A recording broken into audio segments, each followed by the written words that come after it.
Yun, magandang araw po sa inyong lahat mga tol. Ngayon po ay January 2, 2025. At kaarawan po ito ni Top Wife, ano? Nasa likuran po ng ating camera kaya binabati po natin siya ng maligayang kaarawan. Anong birthday wish mo, dear? World peace. World peace. Oh, happy birthday, dear. I love you. Ah, world peace daw. Hindi mo kakayanin wish ko.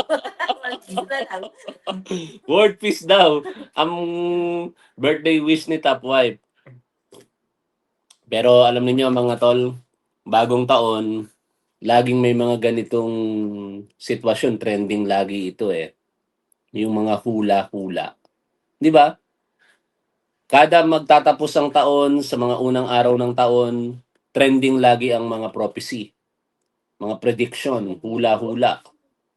At isa sa nabasa kong hula sa Billionaire News Channel ay kaugnay po kay Secretary John B. Cremulya at saka kay Senator Bato de la Rosa. Sinasabi po dito sa isang sulyap, ano, pag-usapan natin bago ko basahin yung kabuuan po ng artikulo, na si Senator Ronald de la Rosa daw ay maaaresto na ngayong taon po na ito. Tapos si Secretary John B. Cremulya naman ay malakas daw po ang potensyal para po sa presidential election sa 2028. Pero 2026 lang ngayon eh. Ang gulo din itong mga astrologer na to, itong manghuhula na ito eh. No? Ito, babasahin ko po sa inyo yung ano mga tola. Basahin ko po sa inyo yung balita sa Billionaire News Channel. Kaugnay nga po ng hula, no? Hula nitong si astrologer. Ano bang pangalan nitong astrologer na to? Yan. Basahin ko na lamang ano, Resty Santiago. Astrologer Resty Santiago. Sa headline po ng Billionaire News Channel, Astrologer Forecast, Bato de la Rosa ICC Fate, John B. Cremulya's Presidential Chances. For context mga tol, si Senator Ronald de la Rosa kasi syempre ay kasama sa mga tinatawag na co-perpetrators nito pong si dating Pangulong Rodrigo Duterte sa kasong Crimes Against Humanity sa International Criminal Court. At kaugnay po noon, malakas ang naging rumors last year, 2025, na meron na pong warrant of arrest di umano na inilabas ang ICC sa kanya bagamat wala po itong kumpirmasyon mula sa ICC at sa ating gobyerno. Pero naninindigan po dyan ang unang naghayag ng impormasyon na yan, si Ombudsman Boying Remulla. At sinasabi din po ng dating senador na si Antonio Trillanes na ngayong 2026, lalabasan na daw po talaga ng warrant of arrest itong si Bato de la Rosa. Sa kasalukuyan, hindi na po nagre-report sa Senado si de la Rosa. Hindi na po siya pumapasok. Ang kadahilanan, eto na. No, kahit ano pang sabihin nilang rason, ito talaga walang iba kung hindi yung pag-iwas niya sa posibleng pagkakaaresto sa kanya dahil daw po sa existence ng ICC warrant of arrest. Sa parte naman itong si John B. Cremulya, may pronouncement po kasi ito sa mga nakaraang interview niya na siya po ay talagang merong intensyon na maging presidente. No? Kaya sa pamamagitan po ng dalawang sitwasyon na yan, itong si astrologer Santiago ay nagpahayag po ng mga sumusunod. Basahin na po natin ang report ng Billionaire News Channel by Mark Patriarca. Sabi po dito, astrologer Resty Santiago shared his views on the possible political fate of several prominent figures in the country during his appearance on the Spokes on the Billionaire News Channel. Santiago was asked, subukan kong Tagalogin ano, para mas maunawaan po nating lahat. Tinanong si Santiago kung naniniwala ba siya na meron pong tsansa na si Senator Ronald De La Rosa ay maaaresto sa visa po ng warrant of arrest ng International Criminal Court as claimed nito pong si Ombudsman Jesus Crispin Remulla. Ang naging sagot po niya, ito po, ayon po sa kanyang hula, yung chart niya naman, puro Aquarius. Tapos, yung ruler, isa na Aquarius is Saturn. Hindi ko rin maintindihan ito mga tol. Sa totoo lang, nung binabasa ko ang balita na ito, hindi ko maintindihan eh. Ano ba yung Aquarius? Ano ba yung Saturn na yan sa mga hula-hula na ito? Which is going to be weak. So, sa tingin ko, sabi niya, hindi na magtatagal at makikita rin siya. Oh. Yan po, ano? Ayon kay Santiago yan. Si De La Rosa kasi, sa totoo lang, may mga rumors yan na nandito lamang daw po yan sa Luzon at wala daw po sa Mindanao. No? Sa huling sinabi nga ni Ombudsman Boyeng Remulla, somewhere in Pampanga daw po ito nagtatago eh. No? At sinasabi din naman sa ibang mga impormasyon na ito'y pagala-gala lamang, nagpapalit-palit ng lugar dito po sa Kalakhang, Maynila. O, ituloy ko po ang binabasa natin. Hindi dahil, I'm sorry, nang tinanong po siya kung kinalaunan makakasama niya ang dating Pangulong Rodrigo Duterte sa The Hague, ang sagot po nitong si Santiago ay oo. Di ba? Hula ito mga tol ha. Baka kasi ma-misinterpret nyo ako, sasabihin nyo na naman, fake news yan. Hula po ito. No? Laia. Nakasuot tayo ng Laia ngayon. Ano? Okay? Sabi po dito, it's not because of his faith. It's because of his actions. So the answer is yes. And the planetary configurations would somehow support that conclusions. Siguro sa mga mahilig sa astrology, nauunawaan ninyo itong binabasa ko. No? Ako kasi, hindi ko talaga maunawaan ito eh. Kung ano ba yung mga sinasambit dito. Basta ang pakiwari ko na lamang dito, pangunawa ko, ang pinupunto nitong si Mr. Santiago, maaaresto itong si Senator Ronald De La Rosa. Okay, meron din po siyang pagbanggit tungkol sa magiging liderato nito pong ating speaker na si Faustino D. III. Ayon po dito kay Santiago, haharap daw po sa mga challenges ang liderato nito pong si House Speaker Faustino D. sa kalagitnaan o sa mga huling bahagi po ng taong 2026. Sabihin na lang natin, ayon po sa kanya, may instability sa leadership niya by the second half of the year. O yun po yung prediction naman nitong si Santiago kay Speaker Faustino D. At dito na tayo pumunta sa hula niya naman kay Secretary John Vic Remulla. Meanwhile, Santiago expressed a more positive outlook for John Vic Remulla. Aba, mukhang papalakpak ang tenga dito ni Secretary Remulla pag nagkataon.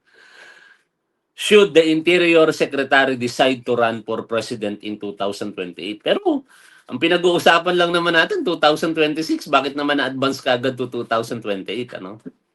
Ang luckiest sign kasi sa 2028 is Virgo or those with the sign Virgo. So madami siyang planet.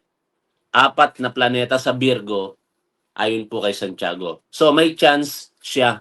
May chance. 2 beses pang sinabi nitong si Santiago na merong chance o pag-asa sa pagkapangulo itong si John Vic Remulla. Pero siyempre, pag ang pinag-uusapan naman mga tol, chance, di ba? Lagi namang meron. Pero ito ngayon, ang medyo mas nakakakabang hula. Mula po ito kay Rudy Baldwin, mga tol. Si Rudy Baldwin kasi, ito po ay nagsusulat before sa Facebook. Doon niya sinasabi yung kanyang mga hula. Tapos, yung, yung kanyang mga panghuhula ngayon, inano niya na, ginawa niya ng vlog. Meron na po siyang YouTube channel. Pero, hindi ko makita dito sa YouTube channel yung nabasa ko kanina sa Facebook eh. Kaya, balikan po natin yung Facebook. Kasi medyo disturbing yung hula, ano? Eto na. Ang isa sa pinaka tumatak sa akin ng binabasa ko yung hula na yon ay medyo babala ito para sa mga katulad kong vlogger. Kasi sinasabi nitong si Rudy Baldwin na meron daw pong vlogger na papatayin o babarilin during live stream. During live stream po, mga tol, ha? Puntahan natin yung hula ni Rudy Baldwin kasi napaka mapanganib kung ang pag-uusapan ay yung hinaharap, ano? Saan ko ba nabasa yun? Andali hindi ko makita bigla yung kanyang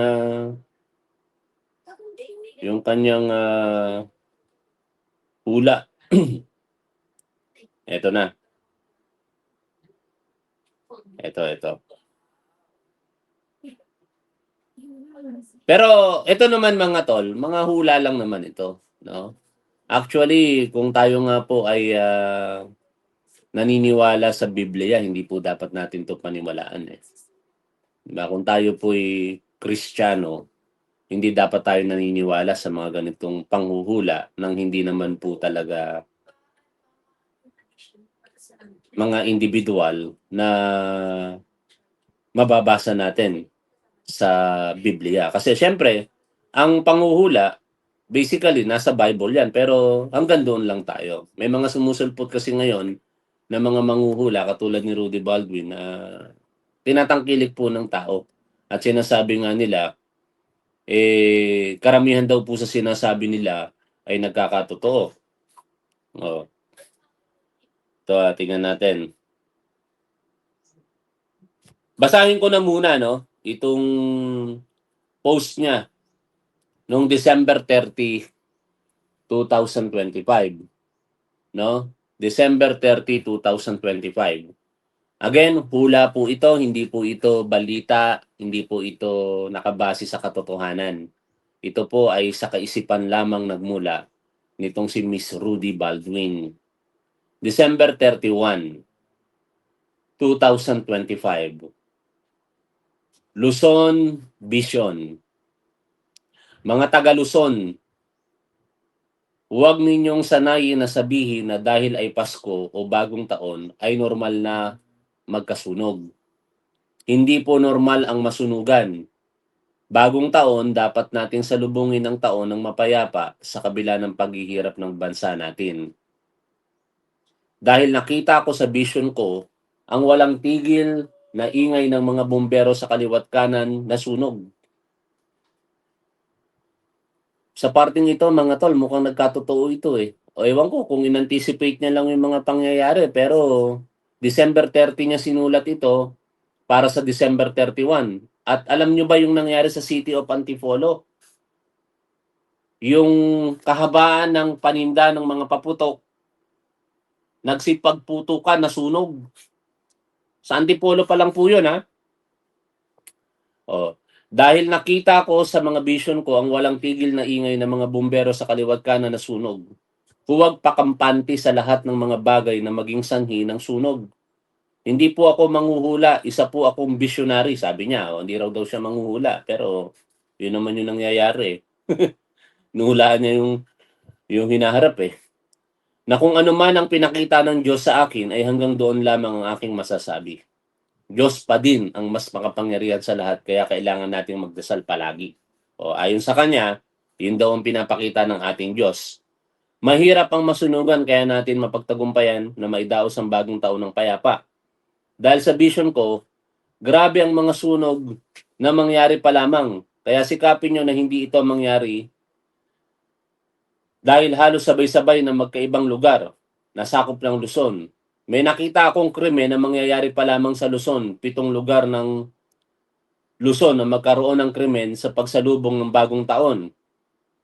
Ingatan nyo na rin mapasukan ang bahay nyo ng mga magnanakaw, lalo na mga taga-Tondo, Parañaque, Pasay, Sampaloc, San Andres, Santa Ana, Pandacan, sa lugar ng Muñoz, San Juan at Caloocan. Hindi ko na isa-isahin ang mga lugar na nakita ko sa vision ko na masunugan dahil marami ito. Sa pagsapit ng bagong taon, magdasal tayo dahil may isang pangyayari na mangyari pa lamang na hindi inaasahan ng lahat ng isang pagyanig o lindol na mangyayari pa lamang. Pagpasok ng January, magparamdam ang hamon ng kalikasan ng mga pangyayari na hindi inaasahan. Paghandaan ng lindol at pagbago ng klima at pagsabog ng bulkan. May nakita akong sasakyang himpapawid na may aksidente pa lamang. Huwag po kayong magalit sa mga vision ko o sa ibang mga psychic kung ano man ang nakikita ko o nakikita nila. Bilang visionary, wala akong ibang nais ang magbigay ng babala kung ano man ang ipinakita ng Diyos sa akin upang makapag-ingat ang lahat at mapalayo sa kapahamakan. Upang tayo ay makaiwas sa maaaring mangyari na masama sa atin, isang babala na alam naman natin ang mundo natin ay puno ng negatibong pangyayari.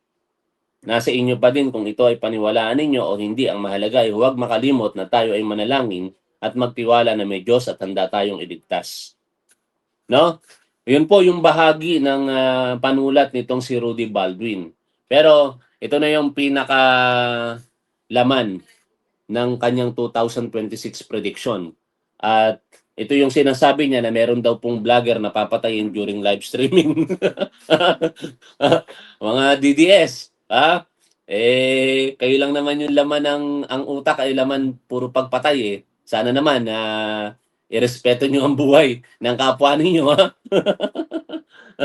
Saka dito sinasabi din kasi na may mga selebridad na mamamatay. Pero taon-taon naman ganun naman ang nangyayari. Kaya predictable naman 'tong mga sinasabi din ni Rudy Baldwin eh. Kasi bahagi naman ng buhay ng tao ang kamatayan, bahagi naman ng araw-araw din po natin na pagharap sa buhay, sa pagtira dito sa mundong ito na maaaring at anytime magkaroon ng lindol, magkaroon ng sunog or anumang trahedya, no? Eto, panoorin natin, pakinggan po ninyo yung kanyang prediction dito po sa 2026. Ayan. Lagi po akong Oh. nag-upload ng aking prediction mas maaga. At isinulat ko po ito lahat upang ito'y aking mabasa ng maayos po sa inyo. Ngayon, yung ating taong 2025 is taon ng the biblical year. Ngunit itong taong 2026, year 2026 is a year of fears. So, ibig sabihin po nun, ito yung taong 2026 ay taon ng mabagsik na apoy, tubig at dugo. So, sa madaling salita, nabubuhay na naman ang bloody year.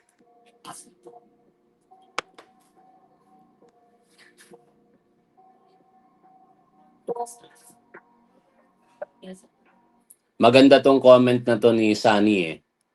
Sabi ni Sunny Belarmao. Sasakyan niya ng mga masasama at sasabihin nagkatotoo ang hula. Alam nyo, naiisip ko rin yan. No? Baka may mga baliw na tao.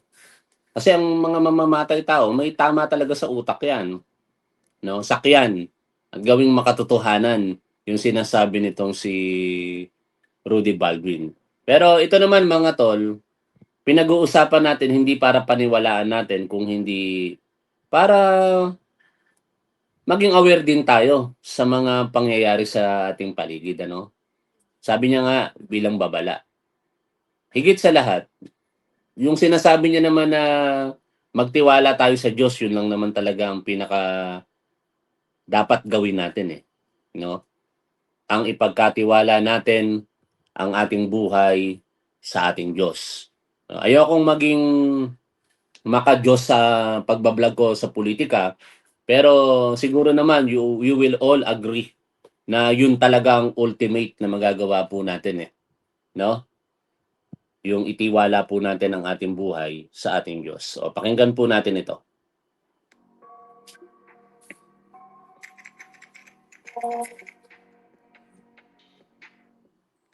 So ngayon, uunahin muna natin yung kalamidad. Hmm. Pagdating sa hamon ng kalikasan, O katulad niyan, ang kalamidad naman mga tol, hindi mo naman dapat hulaan na yan eh kung tutuusin, di ba? Kasi wala namang taon sa buhay natin na lumipas na wala pong kalamidad. Lagi pong nandyan yan. Hindi mawawala ang kalamidad sa existence po ng buhay ng tao. Kaya itong sinasabi niya, eh talagang mangyayari at mangyayari po ito kinalaunan. No? Hindi dahil sinabi niya, kung hindi yun talaga ang buhay po natin eh. No? Ayokong maging basher ni Rudy Baldwin, pero much better siguro kung mas magiging particular siya. O anong petsa, o kaya anong linggo sa sa buwan na ito. Anong lugar, no? Baka mas doon mas mapaniwala pa tayo eh. Kasi in general, lahat naman kada taon merong kalamidad. hindi lahat ng bagyo magalanfod. Hindi rin siya ganun karami. Mm. Tulad na sinabi ko noong nakaraang prediction, na mas maaga ko rin na in-upload, itong taong 2025, ang sabi ko doon ay ang bagyo mas marami. Lumampas doon pa sa inakala. Ibig sabihin, kung may kuta, lumampas pa. Pero itong taong 2026, hindi naman. Yung bagyo ng mga dumating sa atin, hindi ganun karami katulad ng taong 2025. Pero, maging handa kayo kasi mayroong bagyo na kasing bagsik ni Guri at ni Yolanda. O, tama yung sabi ni paring Ian eh. Mas maniniwala siya kung magiging specific, may pangalan, may araw ng prediksyon, di ba? Generalize kasi talaga, no? Yung sinasabi ni Rudy Baldwin, talagang mangyayari po iyan eh. In general, no? But in particular, yun ang katanungan. Tutuloy tayo rito. Okay may bagyo na hindi siya ganun katindi. Ibig ko sabihin, hindi siya ganun Ayan, lakas ang hangin. sabi ni Science and Facts, kung may huhulaan ni Rudy Baldwin ang loto, ano? At manalo siya 2 beses ba yon? Lumagpas yung message mo. Oo nga, ano? Kasi lahat naman tayo nangangailangan ng pera eh. Pero bakit hindi mahulaan ni Rudy Baldwin? Bakit ang iba pa tao ang dapat makapanalo doon sa hula niya? Ang sabi niya kasi, hindi raw yun... Ang paliwanag niya doon tungkol doon, kung tama yung pagkakaalala ko, Science and Facts, eh, hindi daw yun kaloob sa kanya. No? Kumbaga, yung vision na yun ay hindi ibinibigay para sa kanya kung hindi sa iba. Pakinggan lang natin. Lang, yung sandali lang pero umaabot ng ilang araw ang ulan. Ito yung problema natin. Hmm. Ngayong taong 2026, maging handa lamang ang lahat. Dahil kung hindi, kahit sabihin nyo sa akin, hindi naman kailangan na sabihin ko yun. Kasi very obvious naman, nakita na ngayon ng taon. Pero kailangan ko pa rin sabihin to. Kasi gusto ko maayos talaga nila yung issue ng bansa natin. Dahil sa 2026, pagdating ng hamon ng kalikasan, ang dami pong Oh. Pasensya ka na, Rudy Baldwin ha. Kailangan kong tanungin ito sa mga manonood namin eh. Mga tol, binobola ba tayo nitong si Rudy Baldwin? Ano sa tingin ninyo? Binobola ba tayo ni Rudy Baldwin sa kanyang mga general statement? No, kasi ganoon eh. Lagi namang may kalamidad, lagi namang merong namamatay na tao, lagi namang nagkakaroon ng lindol. Pero ayoko maging piloso po sa kanya. Nagiging gusto ko lang maging fair dahil sa parte ng ilan naniniwala sila kay Rudy Baldwin at sa parte ng marami sa atin skeptic tayo dito. No, medyo may pagdududa po tayo. Sige, tuloy po tayo. nasawi. Marami po talaga. As in marami. Dahil kung ano yung sinapit natin ngayon na taon, hindi man siya ganun katindi, pero walang tigil ang ulan. Umabot ng ilang araw, tapos meron pa talagang 2 bagyo na maglalandfall na kasing lakas ni Gumi at ni Yolanda. So yun ang dapat ninyong paghandaan na maraming buhay nawawala. Ito pa may problema tayo dahil sa baha, ang dami rin nasawi na nakuryente. Kasi ang lala ng baha eh. Yung baha ngayon, tumupli pa sa ano. Alam mo yung totoo lang, sa vision ko nakikita ko eh. Pwede ka nang gumamit ng yate eh. Kaya nang patakbuhin yung yate dun eh. So, ako, dasal ko na matapos na nila yung issue na yan. Matapos nila yung problema na kinakaharap natin ngayon, taong 2025, bago sumapit ang 2026. Dahil pag hindi, ako, ewan ko lang. Kasi hindi mabilang ko yung mga nasawi. Dahil sa hamon ng kalikasan, dahil sa bagyo, dahil sa hindi ko na mabilang. Saka ito pa ang problema natin, guys. Sa taong 2026, halos lahat ng bagyo sinabayan ng lindol. Ito yung Napaka-general nung ano niya. Ang inaantay ko dito, yung sinasabi, hindi ko na tatapusin mga tol, ano? Pero sa video na ito, meron siyang particular na sinabi sa aming mga vlogger. Kasi vlogger ako basically, no? Na merong naka-livestream na vlogger na papatayin during livestream. Yun yung sinasabi dito nitong si Rudy Baldwin. Yun ba ay unique? Yun ba ay maring siya lang ang nagsabi? Hindi rin po eh. Kasi sa totoo lang, sa nakalipas po ng mga panahon, may mga pangyayaring ganon. Broadcaster, naka-live. Di ba? Binaril. Hinablutan pa ng kanyang necklace bago tumakas yung mga salarin. Eventually, nahuli. Tapos, meron ding naka-live na barangay captain. Though hindi yun vlogger, pero nabaril at pinatay din. No? Kaya, yan ang titingnan natin. No? Pero sana, hindi ito maging hint or idea para sa mga masasama ang loob. Lalong-lalo na sa mga utak mamamatay tao. Meron nga ditong manonood tayo na laging sinasabihan ako, mamatay ka na. No? Tapos papatayin kita. May mga ganung ano. Ako naman, sa party ko mga tol, unang-una may takot ako sa Diyos. Kaya hindi ako natatakot mamatay. Kasi alam ko na sa kabila ng mga pagkakasala ko sa buhay, papatawarin pa rin ako ng ating Diyos. At tingin ko, pagka namatay ako, malaki pa rin yung chance na mapunta po ako sa heaven. No? Kaya hindi ako natatakot mamatay.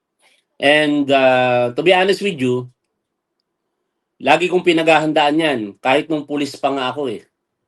No? Sa mga operasyon namin, pauna-una ako, di ako natatakot.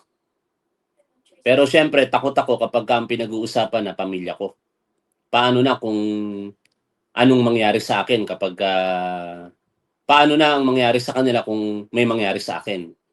Kaya syempre, ang naging solusyon ko dyan, total, medyo maganda naman yung suporta na ibinibigay nyo po sa akin bilang vlogger.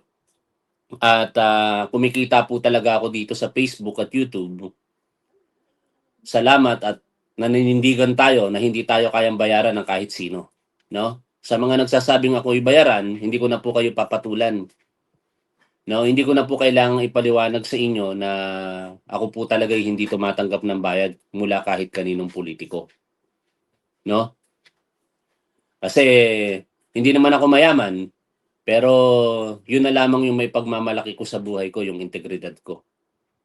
Ganun po yung paniniwala ko eh. Kaya sa paghahanda ko na yan, baka sakaling magtagumpay yung mga demonyo, matsambahan nila ako. Wala namang seryosong threat sa buhay ko mga tol. Wala talagang serious threat. Pero ganun pa man, lagi kong iniisip na ngayon ang kinabukasan ng family ko eh. Kaya marami akong insurance. No? Pag ako pinatay, sigurado ang future ng pamilya ko. No? Siyempre, magiging malungkot sila pero at least payapa akong lilisan sa mundong ito na hindi sila mapapariwara.